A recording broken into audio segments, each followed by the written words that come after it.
Yang keempat adalah manifestasi. Apa itu manifestasi? Disinilah pada saat kamu mendapatkan hasil. Oke, jadi kamu sudah menjadi pria idaman, bukan mencoba. Kamu sudah komunikasi dengan visualisasi dan mantra. Kamu sudah menyerahkan jalannya kepada yang pencipta, dan akhirnya kamu akan mendapatkan hasil. Hasil disebut manifestasi. Nah, pada saat manifestasi ada dua bentuk yang akan datang kepada kamu. Dua bentuk manifestasi. Satu, yang kamu inginkan tiba-tiba terjadi di depan kamu dapat apa yang kamu inginkan. Boom. Kamu ingin wanita cantik seperti A, wanita cantik seperti A datang untuk kamu, selesai. Itu satu. Ingat, hanya ada dua bentuk datangnya. Bentuk pertama, yang kamu inginkan datang dengan sendirinya, selesai. Jika itu datang, selesai.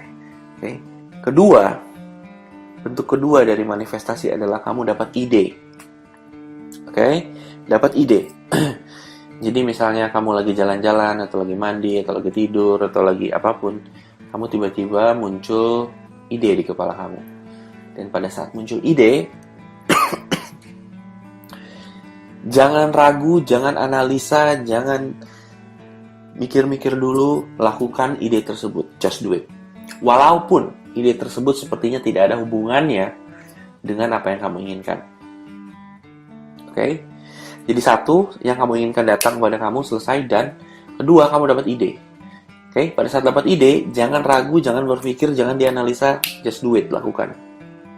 Walaupun idenya tampak seperti tidak ada hubungannya dengan apa yang kamu inginkan. Oke? Nah, bentuk ide seperti apa? Ide adalah sesuatu yang muncul di kepala kamu seperti, coba deh saya coba ini, atau coba deh saya coba itu, atau kamu kesini, kamu kesitu gitu. Misalnya kamu ingin wanita cantik seperti A, terus kamu lagi bengong, tidak tahu apa-apa, kamu sudah visualisasi, sudah mantra, sepertinya semua belum berubah. Kamu lagi bengong, lagi diam-diam saja, dan tiba-tiba muncul ide, ke toko buku sekarang, seperti itu. Seperti kepala kamu bicara kepada kamu, toko buku sekarang gitu. Terus kamu berpikir, ngapain ya ke toko buku, ada apa ya, ngapain gitu. Tapi entah gimana kamu merasa itu ide, dan kamu jangan ragu, dan kamu jangan menganalisa, dan kamu jangan menyatakan bahwa ini tidak ada hubungannya. Jika muncul ide ke toko buku, kamu langsung ke toko buku. Tiba-tiba pada saat kamu ke toko buku, kamu akan dapat ide lagi.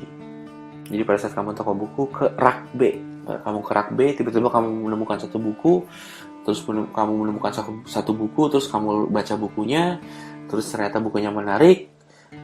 Tetap masih tidak ada hubungannya sepertinya, tapi ya kamu ikuti saja suara-suara itu atau ide yang muncul di kepala kamu, karena itu manifestasi. Ikuti saja, jangan tanda kutip sok tahu untuk mencari tahu itu hubungannya apa. Ikuti saja. Pada saat kamu baca buku, tiba-tiba kamu membaca satu kalimat itu menarik, terus tiba-tiba teman kamu undang kamu jalan bareng sama dia, dan dia membawa teman wanitanya. Ternyata teman wanitanya adalah wanita cantik tipe A yang kamu inginkan. Kamu bingung mau ngomong apa, tiba-tiba dia ngomongin sebuah buku, yang bukunya ternyata yang kamu beli di toko buku, dan tiba-tiba kamu kaget, terus kamu bilang, oh ya, saya juga baca buku itu loh. Tiba-tiba terjadi koneksi secara alami. Nah, jadi itu sebuah contoh, seperti itu cara bekerjanya. Atau kamu juga dapat ide seperti lari pagi, atau nonton TV, atau main internet, atau apapun, ide itu akan muncul. Dan pada saat ide muncul, ingat, jangan ragu, jangan dipikir-pikir, jangan dianalisa, just do it, lakukan saja. Walaupun tidak tampak hubungannya pada saat itu. Namun, begitu kamu menjalankan ide tersebut, dan akan muncul ide lagi, kamu akan sampai pada tujuan kamu. Dan semua ini akan diatur oleh Sang Pencipta secara misterius. Kamu tidak akan pernah tahu, itu terlalu misteri sama kamu, tapi pada saat sampai ke tujuan, kamu akan tertawa sendiri karena kamu baru bisa menghubungkan satu titik ke titik lain gitu. Jadi kalau ini nggak terjadi, saya nggak akan begini, kalau begini saya tidak akan begini, kalau dari sini saya tidak begini, kalau tidak begini saya tidak akan ketemu dia di sini. Jadi semua itu akan diatur pada saat timbul manifestasi ide, just do it, lakukan. Oke? Jelas ya? Jadi itu 4 langkah, masih ada 1 langkah lagi. Namun sebelumnya saya jelaskan dari awal. Jadi pertama, being, jangan trying. Kedua, komunikasi melalui ritual.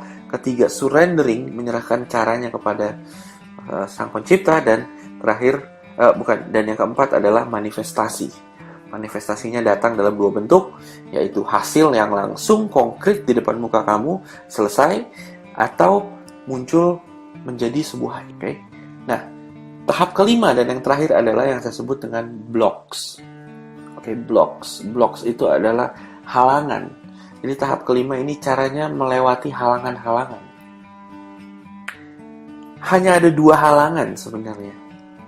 Hanya ada 2 halangan yang harus kamu lalui di sini, ya. Blocks. Jadi pada saat manifestasi akan kadang suka timbul blocks. Nah, blocks-nya atau halangannya apa saja? Blocks-nya adalah 2 hal. Yang pertama, yang saya sebut dengan Sang Pencipta sedang bercanda. Oke, Sang Pencipta sedang bercanda. Apa maksudnya? Maksudnya seperti ini. Kadang kamu ingin wanita tipe A. Kamu ingin punya pacar wanita tipe A. Dan kamu visualisasi dan kamu mengucapkan mantra dan melakukan semua yang saya sudah beritahu kepada kamu. Tiba-tiba kamu diajak teman kamu jalan-jalan dan dia membawa temannya dan dikenalkan kepada kamu. Dan punya kaget bahwa teman sang wanita adalah wanita A, si wanita A yang kamu inginkan. Begitu kamu ketemu si wanita A yang kamu inginkan dan kalian ngobrol, ternyata cocok. Pada saat itu kamu pasti berpikir, wah ini dia, ini pasti yang akan menjadi pacar saya. Itu yang kamu pikirkan.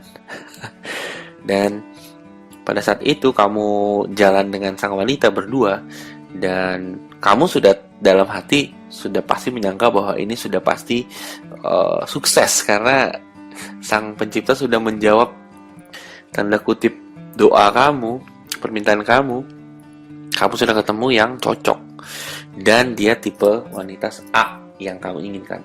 Namun ternyata tiba-tiba setelah 2 kali kamu date atau jalan sama dia malah pacaran sama yang lain. Tentu saja kamu shock. Kamu shock dan pasti kamu sangat terpukul. Kenapa? Karena lebih baik si wanita A tidak tampil di depan kamu, tidak nongol di depan kamu dibandingkan dia nongol di depan kamu, tiba-tiba dia hilang. Kamu akan merasa terpukul sekali pada saat itu terjadi. Seperti kamu dipermainkan oleh Sang Pencipta. Seperti mau dikasih begitu, kamu udah tinggal diambil, tiba-tiba dia hilang. Dan bersiaplah, hal ini tidak akan terjadi 1 kali, tapi bakal sering sekali terjadi. Dan itu sering terjadi kepada saya. Sedikit lagi, sepertinya semuanya sudah lancar, tapi sedikit lagi tinggal penutupan, tiba-tiba semua itu berantakan, dan itu cukup membuat stres.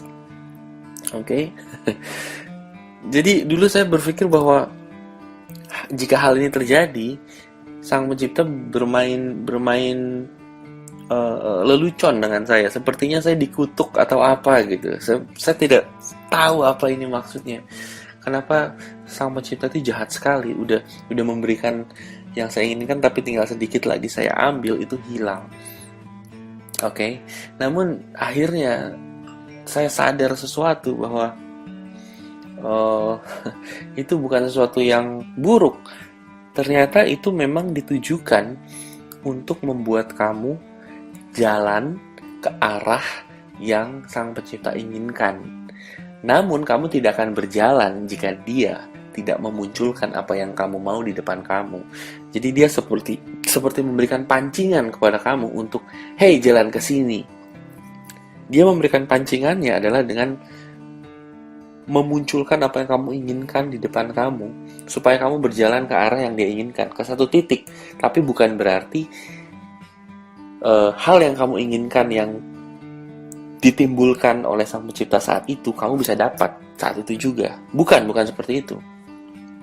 Jadi memang dia memancing kamu dengan yang kamu inginkan untuk jalan ke satu titik. Nanti dari titik itu, kamu akan menuju ke titik lagi, ke titik lagi, ke titik lagi, hingga kamu dapat apa yang kamu mau. Tapi kadang kita berpikir bahwa jika yang kita mau sudah di depan mata, saat itu juga kita dapat. Belum tentu. Oke? Jadi kembali lagi ke contoh tadi. Jadi kamu ketemu si wanita tipe A, sudah cocok, tapi sudah jalan 2 kali, tinggal dikit lagi jadian, kamu udah senang karena kamu tahu ini yang kamu inginkan. Tapi tiba-tiba dia pergi sama yang lain, kamu shock. Namun itu hal bagus. Kenapa? Karena fungsi sang wanita tipe A tadi bukanlah untuk jadi pacar kamu, namun dia membawa kamu ke satu titik. Bisa jadi titik itu dia memperkenalkan kamu ke temannya, dan temannya itu memperkenalkan kamu lagi ke temannya lagi, dan temannya itu memperkenalkan kamu ke temannya lagi. Dan itulah wanita tipe A yang sesungguhnya kamu mau. Jadi si wanita tipe A ini punya fungsi membawa kamu ke suatu titik. Dan pada saat tugas, tanda kutip tugasnya selesai, dia hilang. Sang pencipta mengarahkan dia ke yang lain dan kamu ke arah yang lain. Jadi pada saat hal ini terjadi, pada saat yang kamu inginkan di depan mata sudah tinggal kamu ambil tiba-tiba menghilang, jangan ragu, jangan depresi, jangan langsung stop prosesnya. Tidak, ini setengah-setengah jalan. Kamu memang harus berada di titik itu. Jadi sang pencipta itu tanda kutip memancing kamu untuk jalan ke titik yang dia inginkan, yang tentu saja bagus, dengan pancingannya itu dengan apa yang kamu inginkan, supaya kamu bergerak. Karena jika tidak, kamu akan sulit bergerak. Seperti itu. Jadi anak kecil supaya mau kerjain PR, dia harus dipancing dulu dengan dikasih permen. Jadi kalau PR-nya selesai, akan dikasih permen. Seperti itu. Ya, jadi ya hal-hal ini terjadi, dan ingat baik-baik. Jadi pada saat sepertinya alam semesta atau sang pencipta mempermainkan kamu, itu sebetulnya tidak mempermainkan. Dia hanya ingin membawa kamu ke satu titik yang memang seharusnya kamu ada di situ. Oke? Jadi jangan sok tahu, biarkan saja itu terjadi. Pada saat itu terjadi, kamu ketawa, ya ampun, aku pikir dia yang jadi pacar, ternyata bukan. Dia hanya membawa aku ke satu titik. Dan jika yang kamu inginkan itu bukan yang kamu dapatkan, kamu akan mendapatkan yang lebih baik pastinya. Oke, saya jamin pastinya lebih baik. Oke? Nah, blok yang kedua, halangan yang kedua adalah kamu harus melepaskan halangan-halangan yang menghalangi kamu. Nah, halangan-halangan ini bisa macam-macam. Bisa teman kamu, bisa pekerjaan, bisa rasa takut, bisa ekspektasi, bisa rencana gitu. Jadi banyak hal yang harus berani kamu lepaskan supaya kamu dapatkan apa yang kamu inginkan. Ya, misalnya kamu meminta, misalnya kamu visualisasi untuk wanita tipe A, wanita cantik tipe A. Nah, lalu tiba-tiba ada teman kamu yang selalu menurunkan menurunkan energi kamu ke negatif. Dia selalu bilang, nggak mungkin lah, bullshit lah, apaan sih, udahlah, nggak usah mikir-mikir kayak gitu. Kamu harus berani melepaskan teman kamu itu, karena itu yang menjadi halangan atau menjadi blok. Oke? Nah, hal-hal seperti itu yang harus kamu lepaskan. Misalnya pekerjaan atau kadang rencana kamu, ya, itu juga kadang harus kamu lepaskan jika menghalangi ketujuan kamu. Jadi misalnya kamu visualisasi ingin wanita tipe A, dan wanita tipe A itu misalnya hanya ada di kota Bandung, sedangkan kamu harus bekerja di Papua gitu misalnya, atau kamu berencana bekerja di Papua. Kamu harus berani melepaskan pekerjaan kamu dan rencana kamu untuk berada dan mengejar apa yang kamu inginkan. Nah, mungkin pada saat itu kamu berpikir, oke, kalau misalnya saya melepaskan pekerjaan saya dapat pekerjaan dari mana lagi? Saya mau makan apa? Tapi kembali lagi, jika kamu percaya, percaya kepada yang Sang Pencipta yang tahu segalanya, Dia akan memberikan kamu pekerjaan baru, Dia akan memberikan segala macam yang kamu butuhkan untuk kamu mendapatkan apa yang kamu inginkan. Jadi intinya di sini harus percaya, benar-benar percaya dulu baru terjadi. Dan kamu harus mengambil resiko untuk melakukan hal-hal ini dan melepaskan halangan-halangan atau blok-blok yang ada. Oke? Jadi itu 5 langkah yang harus kamu lakukan. 1, being, menjadi pria idaman, bukan trying. 2, komunikasi dengan ritual. 3, melepaskan semuanya dan menyerahkan semuanya kepada Sang Pencipta. 3, manifestasi. Pada saat kamu mendapatkan apa yang kamu inginkan, bagus, selesai, bersyukurlah. Pada saat kamu mendapat ide, lakukan, jangan ragu. Dan 5, lepaskan blok atau halangan-halangan yang ada. Oke? Jadi itu seluruh proses godlike yang harus kamu lakukan. Sangat sederhana, sangat simple, tidak rumit, namun cukup sulit untuk dilakukan. Kadang-kadang jika kamu tidak mempercaya ini, kamu bisa kembali lagi ke level 2 dan mengejar wanita. Jika kamu percaya, biasanya halangan yang akan timbul adalah kamu harus melawan keraguan-keraguan kamu, dan kamu harus tetap melakukan hal ini walaupun sepertinya tidak ada perubahan. Namun itu justru tes yang harus kamu lewati. Oke? Jadi itu rekaman saya, semoga berguna. Akhir kata saya ucapkan terima kasih, dan jadilah pria idaman dan jadilah godlike.